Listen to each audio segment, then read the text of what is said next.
Ministry of Environment is passionate about what's going on there. What about the state? Can it trickle down to the point where the states all buy into this?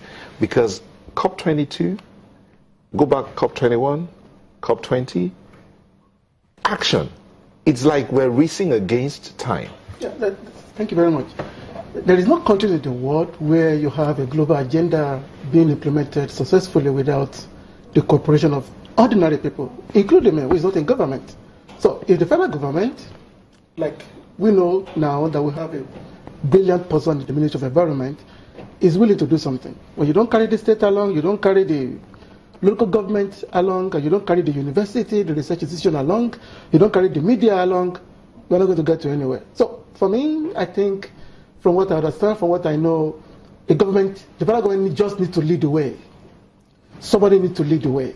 And then you need to bring all these entities together in order to see it work. Permit me to say, the last regime in Lagos State, we knew environment was at the heart of the matter. I am not saying on this station that the current government is not dealing with that, but we saw the nexus being firmly put together between the federal government and the Lagos State government.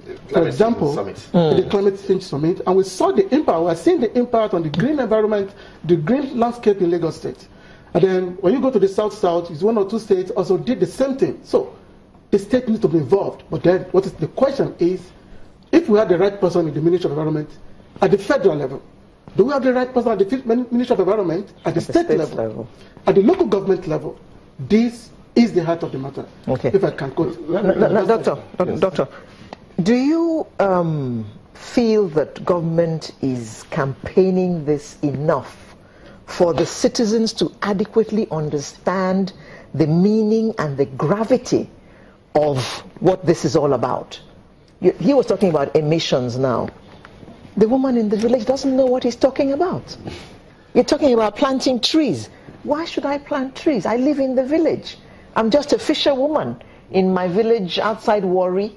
So am I aware of all this and the import of it?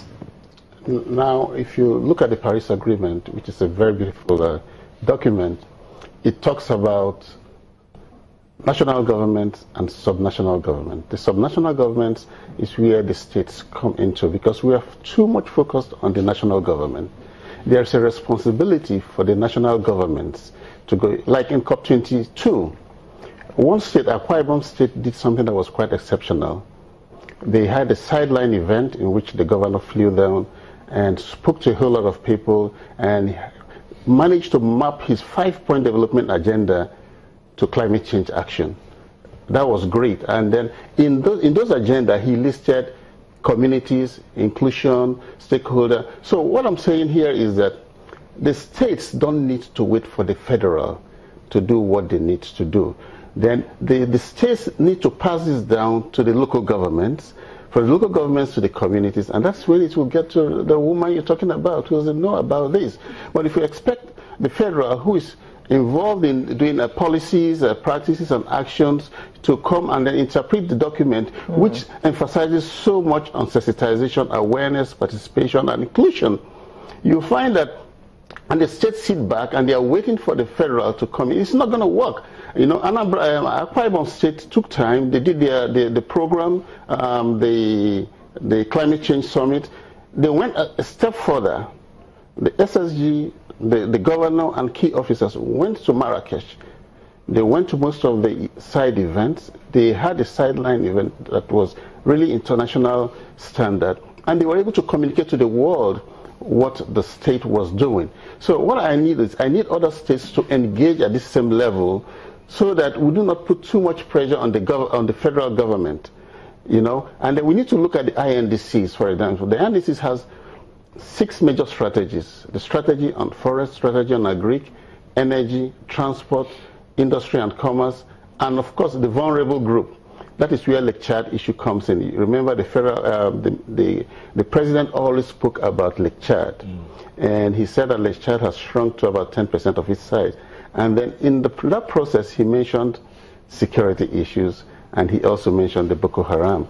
So if we're able to map all this, you find that it trickles down to the community. If the woman who is living next to Lake Chad understands that this Lake Chad that was taking care of us has shrunk to 10% now, she needs to understand, why is that happening?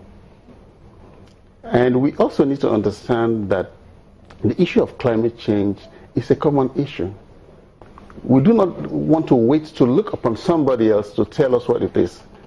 No, we need to. And then, like I said here later, you remember, I said that we need to have environmental education in schools. You remember, from the first grade to the 12th grade, and you smile about the 12th grade, you remember? We need to start that.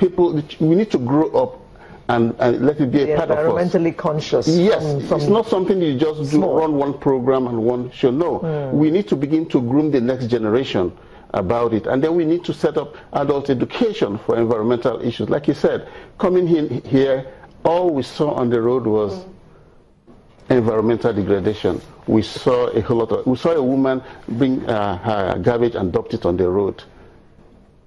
She's not aware.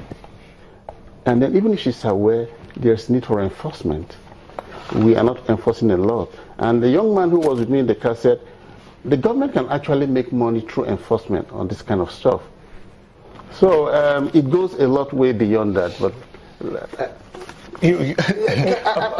I'm sorry to come in quickly. You know, I'm not saying coming back to you, because I want you to look at the issue of the individual on the street. Yes, yes. Thank you very much. You've mentioned the question, because like I said, I out of my 35 years in foreign service, I spent about 20 in multilateral. I'm lucky to have been served, you know, in the Permission, New York, Vienna, and also other places, and involved in the environment issue. First, I think we have a National Council on the Environment, because the point now is that when you go to these international meetings, fantastic, very interesting, and I give you a good example. When we were in Nairobi, we were doing the COP12. Suddenly we found Niue. The way we see it, we have Netherlands, we have Nicaragua, we have Niger, Nigeria, Norway, and I found Niue next to us. And Niue happens to be a small little country in the I said, what are you looking for here? And they said, look, in case if our island disappears, we want to negotiate and go and the entire population into another country. I said, oh, we'll take a whole country, will take you millions of people. They said, well, we're not too many. I said, no. He said 1,500 people. Is the entire population of the country. I said, 1,500 people? Population of the country? She said, yes. I said, by the time you have the president, the ministers, who are the others, and you have an armed forces, for effect, she said, and we have only 20 policemen and 5 prisoners who can go home for weekend and come back to continue. But she now said, but Nigeria, remember, when we are voting for that section on adaptation, we also have 1 vote. But we are serious in terms of where we want to go. That's just on the side. But it's an indication of how serious the environment issue is. But we have the National Council on the Environment, where all the states go to meet. After this Marrakech, the National Council on Environment will meet, then the report will come to them. Ogun State, Bayelsa State, this is what we came back from, and this is what they said we should do. The question now is for the respective states to set up those institutions that will function. And that's one of the things which and I gave an example. When I started in Nairobi in Kenya, the Nigerian High Commission, which is also the permission to UNEP and UN Habitat, also had a meeting, and the mission discovered that there is an opportunity under the GEF. The GEF is the Global Environment Facility, a funding arrangement, and we chose 5 thematic areas: climate change, land degradation, I think biodiversity. I can't remember the other 2 now. And UNEP said, come, let us go to Nigeria to do sensitization. I was a desk officer, and we came in, we worked with the Federal Ministry of Environment. And we had a meeting at one of the hotels in Abuja, and we invited all the respective states. Very few of them came in. Excuse was that because the Environment Ministry and those places are under another section. So maybe one of the things after Marrakech is that, can we consider the possibility of setting up strong units in respective states? If we can't have a full environment ministry, a unit that is strong. You mentioned the Lagos Climate Change Summit. The possibility of all states holding, if you don't want to call it summit, you can call it maybe open forum on environment. Let at every every year. Let them raise. Let us break the issues down. The stakeholders, farmers. But you're talking about the people in terms of the question of the woman who is a fisherman. The environment issues, the climate change, the blue economy issue is also there. So each one of those thematic areas that it concerns you will be the focus, and then you set up a small unit. The question of, in terms of how to deal with it, that also means we must raise a new generation of environmentalists. People retired in the Federal Ministry of Environment. Who replaces them? Do they have the experience? The crisis of electronic waste I refer to is a big thing. How many chemists do we have in the Federal Ministry of Environment? That is one issue. So we must raise new generation.